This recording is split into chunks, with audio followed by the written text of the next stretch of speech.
In this video, we have to answer these questions. So the first one is create a div HTML element with ID of root using react.createElement. So we'll just write it here in our JS. We'll say react.createElement. Create element accepts three parameters. The first parameter is going to be of type, so it is div. The second is attributes. So inside attribute, we need to have ID of root. So this is how we will do that. In the given HTML, find out the tag name, attributes, children while using react.createElement. So here, the tag is span.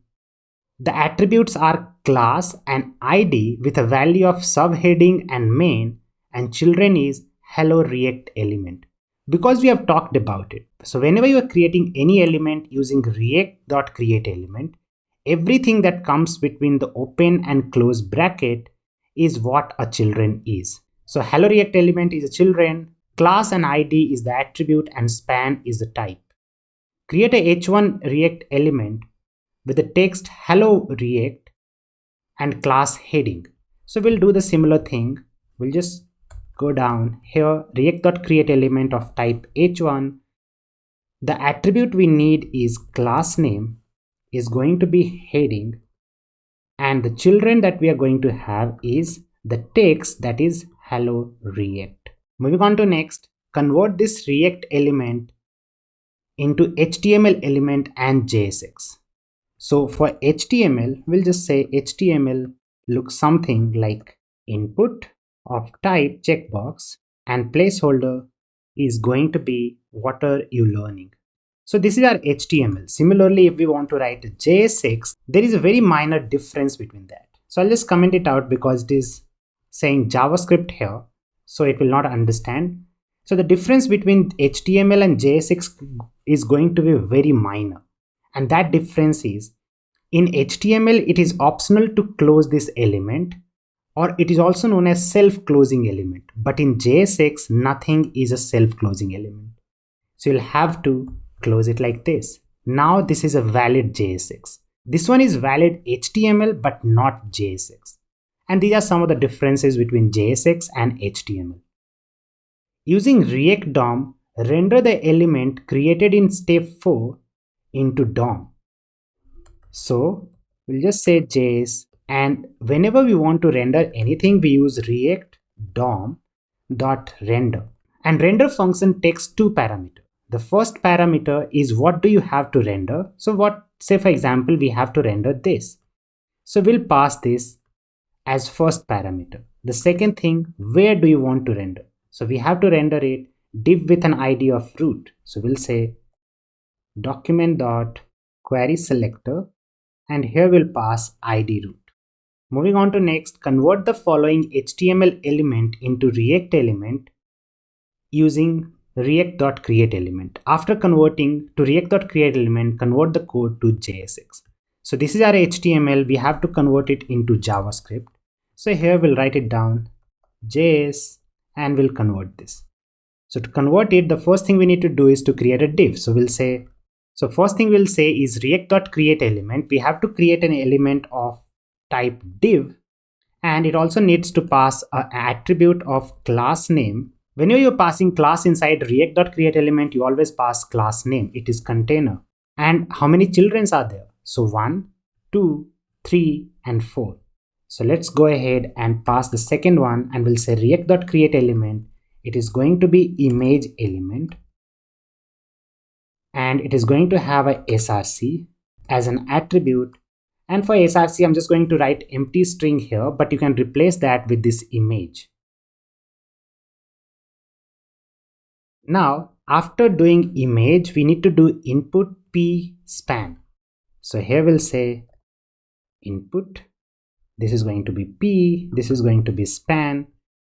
In input, we are going to have type of checkbox. So we'll say type is going to be checkbox. Then we have p. It doesn't have any attributes, but it does have a children that is learning React.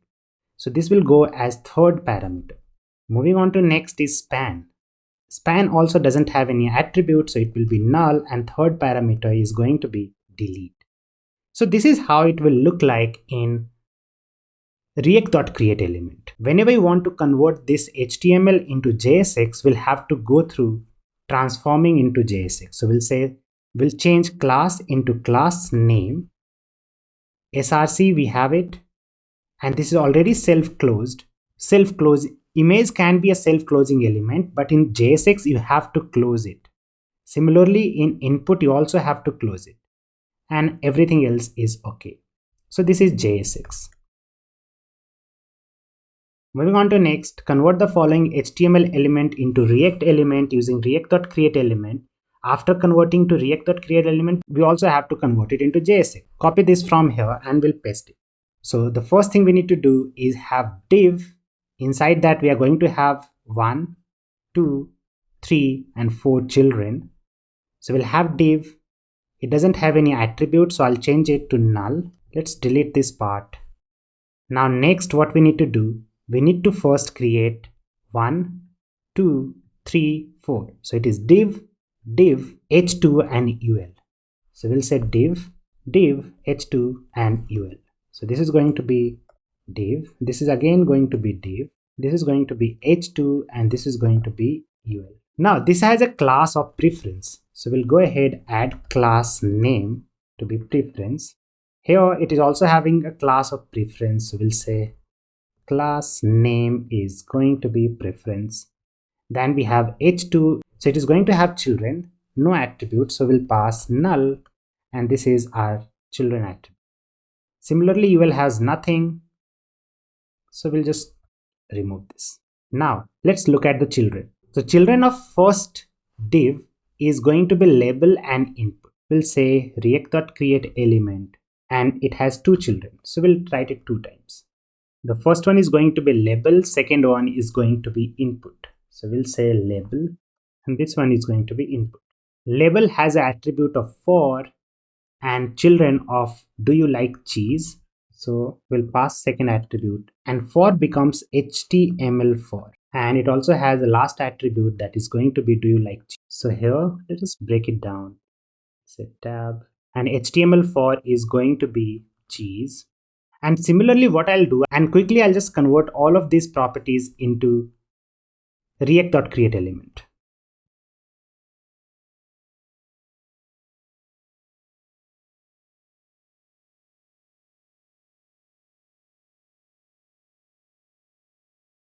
In this way, we have converted this normal HTML into React.createElement. So we are starting with div. It has 4 children, div with preference, h2 and ul. So div has 4 children, 1, 2, 3 and 4. Div with preference has label and input, and that is what we have it here. We are passing multiple attributes here like type, name, id. The same is going on here. H2 doesn't have any children, but ul had 3 children, li with one another children 1, 2 and 3. So now when we want to convert this into JSX, we can just copy it from here and we'll paste it here. First thing, class will be changed to class name and for will become HTML for. This is going to be a self-closing element. This will become name. This will become HTML for. It is also a self-closing element. So we are closing this. So we are closing this element and everything else is same. So this is our JSX. This is create element of this HTML element. Moving on to next is why do we need to name the component capital case? Explain with example. So I'll just try to show you how it works. So whenever we are using Babel to transpile our code from JSX into JavaScript, this is how we do it. So we write h1 and we say hello and we close it. So this h1 hello gets converted into something like React.createElement. So here the h1 becomes the type of the element that you're creating.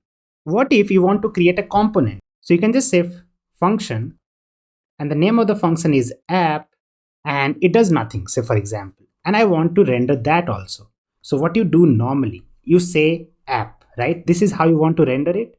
So whenever you do something like this, when your component is not starting with capital letter, you can see that it is taking it like a string. So this app is not a function, it is just a string. But what happens if you make it A capital? As soon as you make it A capital, do you see the difference? It became app as a variable. So you can just copy this and do it again to differentiate. We'll say app and here we'll say app.